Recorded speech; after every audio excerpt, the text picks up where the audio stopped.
Salut, c'est Étienne Tremblay de la machine à mixer. Aujourd'hui, les amis, on va faire un petit parcours de ma collection de microphones. C'est pas une énorme collection, c'est pas une vidéo qui est nécessairement particulièrement originale, mais moi, c'est le genre de vidéo que j'aime regarder pour un mélange de voyeurisme. Puis j'aime ça aussi quand je possède les bêtes microphones, avoir une forme de validation que j'ai fait un bon choix. Puis aussi, j'aime bien juste tout simplement connaître l'opinion des gens sur les différents microphones qu'ils possèdent. Fait qu'on va faire un petit parcours. Comme je vous dis, c'est pas un énorme parc à microphone, mais j'espère que, en tout cas, vous allez trouver ça intéressant. Si c'est le cas, mettez tout de suite un petit pouce bleu et abonnez-vous, bien évidemment, à ma chaîne YouTube. Alors, on va y aller, disons, de ma droite vers la gauche. Fait que le premier que vous voyez très souvent dans les dynamiques, c'est le SM7B. Le SM7B, c'est un grand classique pour la voix parlée. Pour des voix chantées aussi, ça fonctionne très bien. Moi, ma femme adore enregistrer sa voix avec ça. C'est pas toujours le meilleur résultat après ça lors du mix, mais le feeling qu'elle a avec ce microphone-là, c'est un feeling qu'elle adore. Moi, j'utilise beaucoup ce microphone-là maintenant pour mes vidéos parce que j'aime le son de ma voix dans un SM7B. Là, j'utilise d'ailleurs présentement mon lavalier qui est un DPA, dis-je bien, là, 460, qui est un microphone cravate là, que j'aime beaucoup, qui se vend dans les 500 $ canadiens. Que je trouve que c'est un très bon microphone, puis que pour une vidéo comme ça, c'est beaucoup plus facile que d'être toujours pris là, avec le microphone. Fait que ça, c'est une petite parenthèse sur le microphone que je porte là, actuellement. Mais le SM7B, comme je vous dis, c'est un classique. Si vous êtes dans un environnement non traité acoustiquement pour faire des voix, c'est fantastique. Puis même si c'est traité acoustiquement, je veux dire, il y a beaucoup de hits qui ont été faits avec ça. Michael Jackson l'a beaucoup utilisé dans beaucoup de ses albums, Red Hot Chili Peppers pour en nommer quelques-uns. Puis dans le métal, pour le scream, c'est un grand classique. Fait que SM7B de Shure, ça se vend dans les 500 $ canadiens environ. Là, je vais vous donner les prix en dollars canadiens parce que je connais pas l'équivalent toujours là, pour tous les microphones en euros, mais c'est un bon achat. Je pense que tout le monde devrait en avoir un. Puis un autre microphone que tout le monde devrait avoir, c'est un SM58 de Shure, avec évidemment son petit frère ou son cousin ou son jumeau, son presque jumeau, mais son jumeau non identique, le SM57. Ces deux microphones-là, vous devriez tous en posséder un parce que ça coûte pas cher. Le SM58, la différence, c'est qu'il y a un low cut et le SM57, il y a un roll-off. Autrement dit, les basses à partir là, de 150 Hz vont être atténuées sur le 57. Puis le 58, c'est vraiment un low cut, une coupure à 80 Hz. Fait qu'il va avoir plus de chaleur, plus de rondeur un peu pour la voix sur le SM58. Puis il y a un petit bump là, dans les hautes. Puis évidemment, il y a le pop filter. On peut utiliser ça vraiment à toutes les sauces. Hein. Si jamais, justement, vous avez un home studio, que vous avez vraiment un budget limité, puis que vous voulez quand même faire de l'enregistrement de voix, SM58 all the way. Moi, j'ai entendu beaucoup de productions faites avec des 58 que, en contexte, avec la musique, ça fonctionne super bien. Le 57, c'est intuable pour des instruments de tous les genres, beaucoup des instruments percussifs, là, mais pour de la guitare électrique, j'ai déjà même enregistré et mixé de la guitare acoustique avec un 57. C'est un peu agressif, c'est pas extraordinaire, mais ça fonctionne. La voix, ça fonctionne aussi. Moi, je préférais quand même le 58, mais il y a beaucoup de voix qui ont été faites là, avec des 57. Super bon microphone d'ailleurs, encore une fois, là, pour les instruments, toutes catégories confondues. Fait que si vous avez un petit budget, je pense que les 58-57, c'est vraiment des très bons choix. Ensuite, j'ai les bêtas, les versions, si on veut, upgrader avec le Beta 58A et le Beta 57A. Moi, je suis mitigé un petit peu sur les deux, sur ces nouvelles versions-là. Premièrement, le 58, pour la petite histoire, le Beta 58, quand je l'ai commandé d'Amazon, je l'ai acheté sur Amazon, puis une couple de mois après l'avoir acheté, j'ai reçu un message d'Amazon qui me remboursait le prix du microphone parce qu'il soupçonnait que ce soit une copie. Fait qu'à ce jour, je sais toujours pas si c'est vraiment une copie ou si c'est un original. Je pense que c'est un original. Je suis pas mal, je suis à 90% certain que c'est un original, mais il faudrait que j'aille dans un vrai magasin, un distributeur, là, vraiment.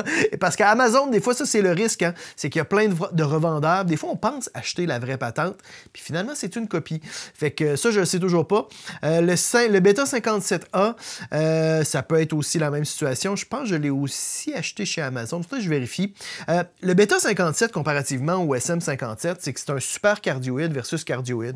Fait qu'il va avoir un effet de proximité plus important. Autrement dit, on va se rapprocher de la source, puis ça va donner un bump plus fort dans les low mid, qui fait qu'il est plus boomy un peu, plus de corps. Puis le Beta 58 va être un petit peu plus ouvert, un petit peu plus clair que le SM58. Je trouve pas que c'est nécessairement si tant meilleur que ça dans les deux cas. C'est pour ça que je trouve que pour le prix, SM58, vraiment, ça fait tout à fait la job. Je ne conseillerais pas absolument un Beta 58, mais c'est quand même à essayer. Puis le Beta, je me souviens plus si le patron polaire, c'est le même, si c'est aussi un cardioïde ou si c'est comme le Beta 57, aussi un super cardioïde. Puis souvent, pourquoi ils vont avec des super cardioïdes? C'est pour avoir un petit peu plus de précision dans la captation. Puis souvent, on a des fois un petit peu moins de feedback. Là. On ramasse en tout cas un petit peu moins des instruments environnants. Puis le problème, si vous avez déjà enregistré la batterie, souvent, c'est qu'on ramasse beaucoup de caisse claire, pas de caisse claire, excusez-moi, de hi-hat, de charlet. Hein? Fait que le fait d'avoir un super cardioïde, les côtés vont avoir un rejet du son qui va arriver sur les côtés plus important. Fait que si j'ai mon hi-hat qui est ici, puis j'ai mon 58, mon 57 qui est là, ben à ce moment-là, je vais avoir un petit peu moins de hi-hat. On continue dans les dynamiques, hein? On va faire un petit parcours là, des dynamiques, puis on passera au condensateur par la suite. Sennheiser MD421. Ça aussi, un grand classique. Puis ça, étonnamment, hein, il y a souvent des spéciaux. Hein. Sennheiser fait souvent des deals comme... Normalement, il se vend dans les 500 $ canadiens. Mais moi, je pense que les deux, je les ai achetés pour 350 $ chaque.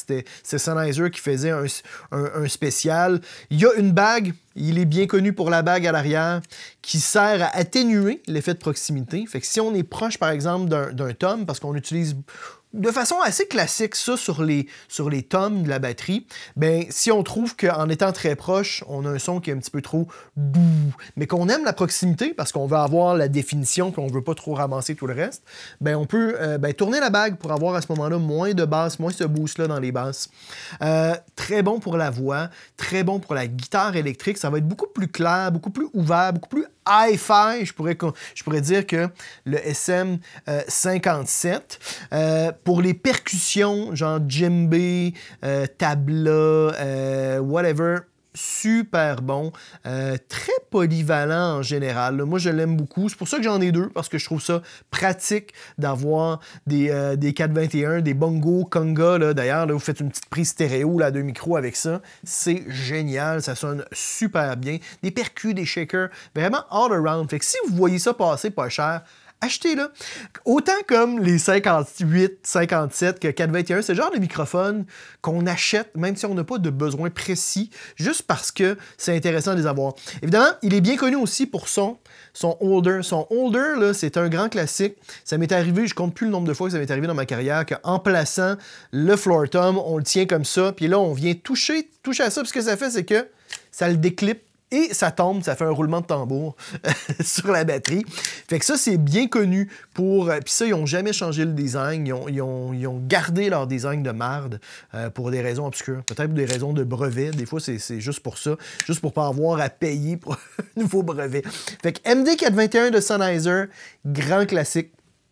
Ici, dans le milieu, un microphone qui s'appelle le D880 de AKG. Ça, en fait, c'est un des premiers microphones que j'ai possédé. J'ai ça depuis que je suis adolescent, comme quand j'ai adolescent, là, je parle de 14-15 ans, peut-être même avant, quand j'avais un band puis que je jouais dans le sous-sol. Je jammais dans le sous-sol. À l'époque, j'avais aussi un 4-track à cassette. En fait, c'est mon grand frère qui avait un 4-track à cassette que j'utilisais. Je me souviens en fait des enregistrements avec ça. Ça sonne pas très bien, mais comme beaucoup de microphones, une fois qu'on les possède, moi, j'aime pas ça m'en départir parce que même si ça sonne un peu la boîte, c'est un son. Puis les micros, au bout du compte, ça nous aide beaucoup à juste faire une palette de sons différents. Puis quand on fait de la production sonore, des fois, quand on est en manque d'inspiration, ben on prend un microphone un peu étrange. Des fois, ça peut nous sortir d'une situation où on ne sait pas trop quoi faire avec notre prod. En tout cas. Sennheiser E606. C'est un microphone, ça fait pas très très longtemps que je le possède. Ça fait peut-être 1 an. Super bon micro pour de la guitare électrique. C'est un petit peu pour ça qui a été désigné. Là, il est écrit même sur le devant du micro, marqué front. On a à l'arrière une coupure, c'est un low cut, si je ne m'abuse. Oui, parce qu'on le met généralement à l'envers. Qu'on a un low cut et un boost aussi, je pense, des basses fréquences, que j'ai jamais utilisé d'ailleurs. Il était de la position flat. Très moderne, beaucoup plus moderne que le SM57 sur la guitare électrique. Si vous faites de la guitare distorsionnée, metal, hard rock, même pour le rock, c'est beaucoup plus mordant, beaucoup plus crunchy. Très, très cool comme microphone, pas tant dispendieux. Je pense qu'il y a des modèles aussi comme en dessous qui sont un petit peu plus abordables. Celui-là, si je me souviens bien, se détaille dans les 200 $ canadiens, peut-être un petit peu plus, là. Super bon micro, je trouve que c'est un beau format, très léger, facile à placer. Excellent micro, puis je suis convaincu que ça doit être très bon aussi sur des percussions, sur plein d'autres choses. Puis ils ont été plutôt futés à Sennheiser, parce que ça, c'est le devant du microphone. Puis à l'arrière, ils ont mis leur logo. Fait que si c'est sur un stage, ben de loin, on peut voir que c'est un Sennheiser. C'est bien futé, ça, de la part de Sennheiser. Maintenant, on rentre dans des... on a aussi d'autres dynamiques. Là. Tiens, je vais continuer avec les dynamiques avant d'aller dans d'autres variations là, de dynamiques condensateurs ou de ruban.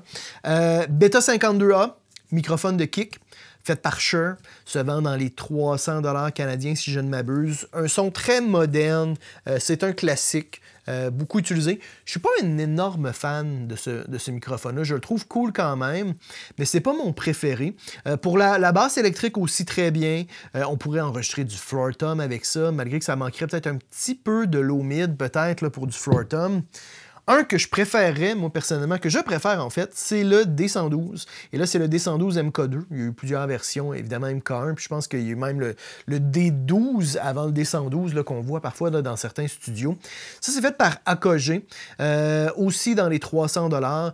Moi, personnellement, je le préfère parce que je trouve qu'il y a un petit peu plus de chaleur, je le trouve plus agréable à travailler en mix. Lui, c'est comme si on est pris avec un tone très en V, très moderne. Et lui nous laisse un petit peu plus de marge de manœuvre selon le contexte pour justement le travailler. C'est comme si l'EQ est un petit peu moins prononcé. Ça fait qu'il est aussi un petit peu plus brun, un petit peu plus présent dans les low mid, un petit peu moins agressif, il y a moins d'attaque. Mais je trouve que c'est beaucoup plus polyvalent comme microphone. J'ai déjà fait des guitares, des steel guitars ou des lap steel ou des résonateurs vraiment très cool avec ça. Piano à queue, en dessous d'un piano à queue pour aller chercher des grosses basses. Très, très le fun. Le kick, bien évidemment, ça c'est un classique. En dessous de la caisse claire, si on fait un truc vraiment vintage disco, qu'on veut une caisse claire avec des chaînes qui ont beaucoup de corps, ça peut être très cool. Percussion, djembé, tabla, etc. Ça peut être vraiment très, très le fun. Évidemment, basse électrique. Guitare électrique pour de la grosse guitare. Peut-être pas seule, peut-être combinée là, avec un 57 là, pour aller chercher du gros low-end. Je l'ai fait à quelques reprises. Vraiment très le fun. Fait que beaucoup plus polyvalent. Fait que si vous hésitez entre les deux, moi, je vous conseille vraiment fortement le D112. Là. On a vu nos 57. Maintenant, on est dans la zone... Ici, ça, c'est la zone comme Hall of Shame, la zone de la honte, là. Qui sont tous les microphones de Temu, que j'avais fait une vidéo, là, justement, vous avez peut-être déjà vu, où que je compare ces microphones-là aux vraies versions. Puis je sais pas qu'est-ce que je vais faire avec un jour. Fait que j'ai une imitation de Beta 58, une imitation de Beta 52. Il y a aussi l'imitation là, de U87, là, dont le noise floor, le bruit de fond, est tellement présent que c'est comme la voix est juste à une coupe de dB de plus que le bruit de fond. Ça, c'est assez surprenant. Mais c'était comme 30$ canadiens en termes de valeur. Puis ça, c'était quand même pas si pire. Par contre, encore une fois, en contexte vraiment de spectacle et tout ça, moi, je me fierais jamais à ça parce qu'on peut avoir beaucoup plus de feedback. Ça peut être un peu dégueulasse en contexte qu'on a plein d'autres instruments aussi. Mais le Beta 52, moi, j'avais été étonné par la qualité juste du boîtier, que je trouvais que c'était très, très similaire à la version d'origine en termes de poids et de qualité de fabrication. Puis après, ben, la capsule, c'était vraiment une capsule de voix. C'est vraiment pas la même sonorité, pas du tout le même EQ que la vraie version, que là, ça, c'est plus comme un microphone de voix qui est à l'intérieur. Puis j'avais aussi une forme de microphone de podcast qui était quand même pas si mal dans la mesure où c'est aussi une carte de son. On a aussi une sortie USB, j'ai pas testé les fonctionnalités, mais on a une sortie USB et une prise... une prise d'écouteur sur le micro lui-même, en plus là, du contrôle de volume. Fait que ça, c'est vraiment l'option ultra low budget, 100$, moins de 100$, je pense, où là, on a carte de son micro. Pourquoi pas? Au bout du compte, c'est juste pour de la voix parlée. Ça va faire la job, hein? Puis, tu sais, je veux dire, je pense que c'est important dans beaucoup de cas, pour beaucoup de contenu, si on parle de YouTube, de réseaux sociaux, quand même que la voix soit un peu dégueulasse. Si c'est juste du blabla que les gens vont regarder sur leur téléphone, ça peut faire la job tout à fait. On va revenir ici dans cette zone-ci. Je suis passé un peu rapidement. Le KMS 105 fait par Neumann. Le KMS 105, c'est un microphone à condensateur pour le spectacle. C'est un super cardioïde. C'est fait par Neumann. Ça se vend dans les 800$ canadiens environ. Il n'y a pas beaucoup augmenté de prix d'ailleurs dans les dernières années. Puis il y en a souvent des usagers dans les 600$. Là, je trouve qu'il y a vraiment des bons deals sur ce microphone-là. Je trouve que c'est un des meilleurs microphones pour la voix sur le marché. Moi, j'avais acheté ça à l'époque où je faisais un petit peu plus de spectacle à Montréal. Puis, je trouvais que ma voix sonnait vraiment très bien. C'est juste, c'est un petit peu plus, ça demande un petit peu plus de technique vocale, un petit peu plus de technique de voix. On ne peut pas comme le manger, comme on dit, là, le mettre vraiment collé sur sa bouche, comme avec un Beta 58. Il y a un risque un petit peu plus élevé quand même aussi de feedback qu'avec un 58. Fait qu'avec un band rock, ça serait pas nécessairement l'idéal, mais dans un contexte où on a un bon contrôle sur le monitoring, puis que c'est pas nécessairement trop rock, trop intense, c'est vraiment un choix extraordinaire. C'est un microphone que je vais toujours garder parce que même en studio, ça peut être surprenant des fois sur certains instruments. C'est très, très le fun. Le Royer R121, microphone à ruban. C'est un des microphones pour lesquels j'ai le plus d'amour. Microphone à ruban, c'est un grand classique. Il a beaucoup augmenté de prix quand même dans les dernières années, malheureusement, ce qui le rend un petit peu hors de prix pour la plupart des home studios. C'est un microphone extraordinaire pour la guitare électrique. Moi, c'est vraiment pour ça que je l'ai acheté, parce que je trouve qu'une guitare électrique telle qu'on les connaît de nos jours, c'est vraiment un Royer puis un 57 côte à côte comme ça devant l'amplificateur. Puis on va obtenir à peu près tous les sons de guitare modernes actuels qu'on peut désirer. On peut les faire avec ces deux microphones-là. Puis, ben, évidemment, pour des hi-hats, pour des overheads, ça peut être super cool. La voix, j'ai jamais réussi à obtenir vraiment une bonne prise de voix avec un R121. Il y a des gens qui le font. J'ai jamais fait une prod où que... Puis je l'ai testé à quelques reprises quand même, où que j'ai fait la prise, j'ai fait comme « nice », c'est le tone que ça nous prenait. Des fois, c'est peut-être la combinaison aussi avec le préamp qui n'était pas nécessairement judicieuse, là, ou le placement qui était peut-être pas optimal. Mais bref, très bon microphone. Juste faire attention, parce qu'évidemment, on ne peut pas mettre d'alimentation fantôme de 48 volts. Fait que c'est un microphone qui demande quand même beaucoup de gain. Fait que ça demande généralement un bon préamp. Il se fait des versions avec le niveau de sortie plus boosté. Puis il se fait des versions aussi, il se fait une version abordable. Ça, je serais curieux. Il faudrait que je contacte un jour Royer pour voir s'il ne pourrait pas m'envoyer une version abordable pour la comparer avec la version plus chère un peu. Fait que Royer R121, si vous faites de la guitare électrique puis vous voulez un son de guitare de feu, ben un R121 puis un 57, et voilà, je veux dire, vous avez tous vos tones de guitare électrique de fait pour vous. Maintenant, on a plusieurs condensateurs dans notre release. Ici, celui-ci, d'ailleurs, sur le côté, c'est une copie j'en ai un ici, d'un Lewitt. Hein, vous voyez qu'ils ont comme fait le même design, là, mais ça fonctionne uniquement avec le câble qui vient avec, qui est un câble XLR à une fiche 1.8. Ça ne fonctionne pas dans une entrée microphone classique. Et c'est vraiment un gros son de marde. Là. Ça venait avec un kit de podcast où que là, on avait comme un genre de carte de son avec des effets sonores, de rire en canne et tout ça, avec une résolution, je veux dire, des années 50. Là. C'est comme si c'était tous des rouleaux de cire, chacun des effets sonores. Fait que je trouve juste ça drôle. C'est un petit peu comme les autres. Là. Un jour, j'ai trouvé une utilité qui va probablement... ça va être une vidéo peut-être de destruction, qui sait. Que je vais l'utiliser un jour. En tout cas, on va passer. Mon préféré, on va commencer par le meilleur. Hein? Commençons par le plus intéressant. Le Neumann U87. C'est un microphone que je possède depuis une quinzaine d'années. Je l'ai acheté, je pense, en 2008, si je me souviens bien. Fait qu'un petit peu plus qu'une quinzaine d'années. C'est un grand classique. Moi, j'avais fait plusieurs tests à l'époque avec quelques microphones. Puis je trouvais que le U87, c'était vraiment celui qui fonctionnait très bien avec ma voix puis avec le préamp Great River que j'avais aussi acheté à l'époque avec, là. Puis c'est un microphone qui a beaucoup de mid, par contre. Hein. Moi, je le trouve pas extraordinaire dans des contextes où on a des voix qui sont très puissantes puis qu'on veut aller chercher de la chaleur. Des fois, il est un petit peu trop agressif, mais pour de la voix, de la guitare acoustique, des instruments, n'importe quoi. Vous avez un seul microphone à avoir dans votre vie. Un 87, vous pouvez comme presque tout faire avec ça. J'ai pas fait beaucoup de guitares électriques, par contre. Je suis pas un grand fan des guitares électriques avec les condensateurs, des microphones à condensateurs en général. Peu importe la gamme, mais ça fonctionnerait aussi très très bien. C'est un grand classique, là. Évidemment avec différents patrons polaires. On a cardioïde, omni, bidirectionnel, on a un pad d'atténuation et on a un low cut. Puis le low cut, en fait, commence comme à 450 Hz. Hein. Fait que c'est un low cut qui est super élevé, qui enlève là, vraiment là, les basses là, de façon assez violente, là. C'est un design que je trouve un peu particulier, d'ailleurs. Il devait y avoir une raison à l'époque pourquoi ils ont mis un low cut là, à 450 Hz. C'est peut-être pour avoir des voix très, très rapprochées sans avoir de pop filter. Puis probablement qu'avec du matériel qui est très généreux, très boomy, c'est un bon choix.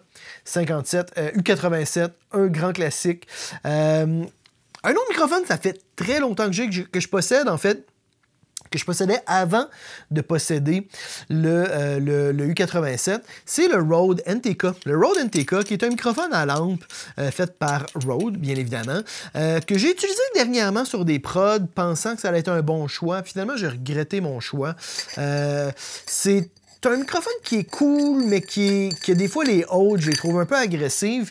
Et ce que moi j'aimais beaucoup à l'époque, c'est le fait de pouvoir changer la lampe. Comme là, présentement, on a une Tesla qui est une NOS Treasure, autrement dit New Old Stock. Fait qu'une lampe d'époque, mais neuve. Il y en a plusieurs qu'on peut acheter comme ça sur le marché, qui donne un son un petit peu plus chaleureux, un petit peu plus vintage. J'ai aussi une lampe, une Philips, qui est beaucoup plus moderne.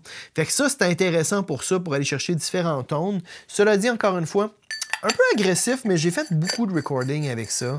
Ça reste, je trouve, pour le prix, très, très bon. Puis on peut en trouver usagé de nos jours pour une bouchée de pain pour presque rien, comparativement à au prix que ça se vendait à l'époque. Je pense que ça se vendait quand même dans les 6, 7, 800 $ à l'époque. Puis là, on peut en trouver pour 300-400 $ canadiens.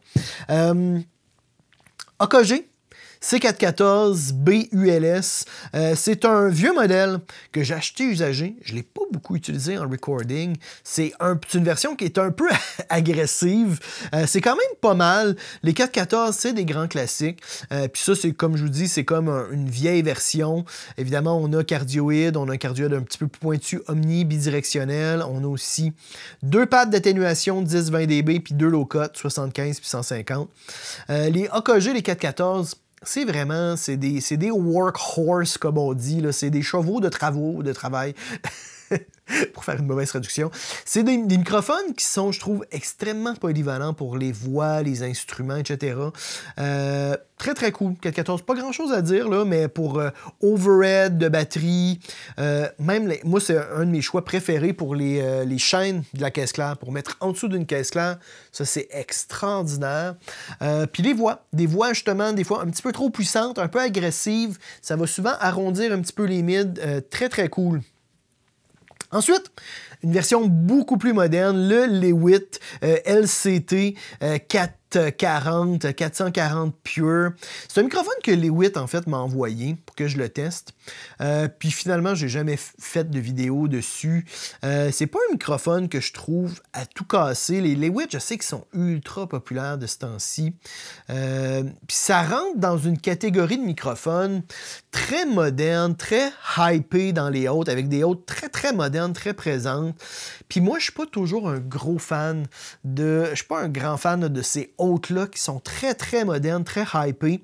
Fait que Lewitt, j'ai pas une grosse opinion parce que je l'ai pas utilisé vraiment souvent en réalité.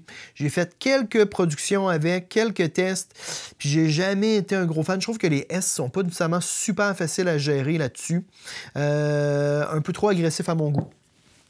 Puis dans la même lignée un peu, hein, le BH1, le Black Hole de JZ Microphone, qui est pas un mauvais microphone, mais que je trouve encore une fois que ça rentre dans cette même catégorie-là de microphone moderne, très hypé dans les hautes, très comme prêt à... C'est comme s'il est déjà comme pré-mixé. Puis je trouve que ça en fait pas des microphones qui sont ultra polyvalents. En tout cas, ça tombe pas vraiment dans mes goûts, mais c'est pas un mauvais microphone à JZ. C'est à essayer. Un, par contre, que j'aime de JZ, c'est le V11, qui est un microphone vintage, très chaud, très chaleureux, très, très, très le fun pour avoir vraiment une couleur très, très ronde, encore une fois, très chaleureuse, avec des S super doux. Fait que ça, très, très cool. La série vintage dans JZ microphone, moi, je les trouve très, très intéressants. Deux petits ici, KM 184 de Neumann, un avec la petite mousse, là, que je vais enlever d'ailleurs. Ça, c'est des microphones parfaits pour les instruments. Prise stéréo de guitare acoustique, overhead de batterie, percussion, whatever, shaker, n'importe quoi. C'est des microphones d'ambiance, de room. Si vous faites de la guitare électrique, vous voulez faire une room. Vraiment très, très, très le fun. C'est des classiques qui sont pas ultra définis dans les hautes, mais moi, c'est ce que j'apprécie de ces microphones-là. C'est qu'ils sont très ronds, très chauds, sont pas trop agressifs, sont pas trop modernes, ils ont pas comme des hautes. Parce que certains microphones pencil comme ça vont avoir des hautes ultra définies. Des fois, je trouve que c'est juste trop de définition. On a l'impression que les yeux sont en train de nous saigner, là. Mais ça, c'est pas le cas avec les KM 184. Si vous faites de la guitare acoustique, ou de la batterie, c'est vraiment, vous vous trompez pas. Moi, je les ai achetés usagés, ça se vend dans les 1000-1500 $ canadiens environ. D'ailleurs, celui-ci, moi, je l'ai payé comme, je pense, 900 $ usagé. Le Lewitt, je ne l'ai pas payé, ils me l'ont donné. Le BH, je me souviens plus des prix exactement, dans les 2000 $. JZ, le V11 dans les 800 $. Fait que voilà, fait que ça fait pas mal le tour. Ensuite, c'est pas vraiment un microphone intéressant, mais c'est SonarWorks. Hein, c'est tout simplement ça fait pas partie des gammes de microphones que j'utilise en enregistrement. Ça fait partie de mon parc quand même de micros. C'est microphone pour tester l'acoustique qui venait avec le kit SonarWorks pour, à ce moment-là, calibrer les moniteurs. Fait que c'est vraiment... Puis ça peut être utilisé, d'ailleurs, avec Room EQ Wizard pour faire des prises d'analyse d'acoustique. Fait que... Puis ça, Behringer en fait. Je veux dire, des microphones d'analyse d'acoustique, c'est pas des microphones qui sont nécessairement... qui sonnent nécessairement bien, qui sont nécessairement agréables, mais on s'en fout. Fait que vous pouvez vraiment acheter de quoi de cheap, puis ça va faire la job. Si jamais vous voulez analyser votre acoustique puis voir comment votre environnement sonne. Puis, finalement, je pense que j'ai pas mal fait tout le tour, là. Le dernier qui est... puis là, il y a du poil là-dessus. Les petites mousses, là. Moi, j'ai un petit chat depuis 1 an, j'ai un chat à poil long, puis tout son poil se ramasse sur mes mousses de micro. C'est tout simplement un micro fait par Rode, microphone de caméra que j'ai souvent utilisé dans mes vidéos. C'est un ancien modèle. J'avais testé le modèle plus récent que je trouvais qu'il sonnait moins bien. Puis celui-là, c'est un ancien modèle. Je me souviens plus du nom du modèle exact. C'est un shotgun qu'on met sur la caméra. Puis c'est à batterie. Fait que c'est un microphone électrette. Fait qu'autrement dit, c'est comme un genre de condensateur, mais qui est alimenté par une batterie. Fonctionne super bien, vraiment pour les voix, pour de la caméra, on s'entend, c'est pour du podcast, pour du contenu là, sur le web, ça fait tout à fait la job. Fait que voilà les amis, ça fait le tour de mon parc de microphones. N'hésitez pas à m'écrire si vous avez des questions sur certains modèles, si vous voulez savoir est-ce que tel ou tel modèle peut être intéressant à la place d'un des microphones. Vous avez des questions en général, parce que j'ai quand même essayé beaucoup de microphones dans ma vie. Là. Ce n'est pas les seuls microphones que j'ai utilisés dans ma carrière. C'est ceux que je possède là, à l'heure actuelle. Fait que voilà. Mettez un petit pouce bleu, abonnez-vous à ma chaîne YouTube, les amis. Dans tous les cas, on se retrouve la semaine prochaine. C'est Étienne Tremblay pour La Machine à mixer.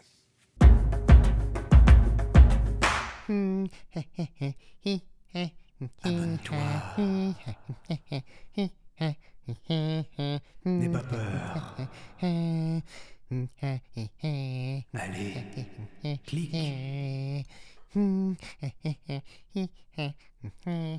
Abonne-toi.